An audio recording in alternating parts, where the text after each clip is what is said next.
You can grow these peppers in a container. What I'm going to do, I have grown them. They're just about, people would say, bared out. They're looking really pretty, really pretty. What I'm thinking about doing here is this winter, I'm in South Louisiana, and it's fairly mild winters. I'm going to take and bisqueen around the wire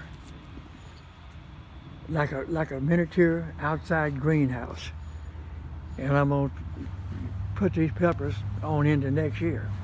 Keep them going to next year.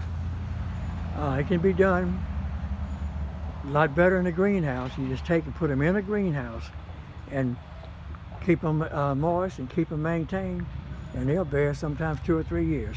You don't have to pull your peppers and plant them every year. So this is going to be an experiment, a lot of fun, but I done made up my mind. This is what I'm going to do and how I'm going to do it. They're looking mighty pretty. Yeah, and my cucumbers looking pretty good too. Yep, they hadn't bared out yet. It's getting on time of the year. It's October the 17th. It's getting close. All right, have a good day. Like and subscribe.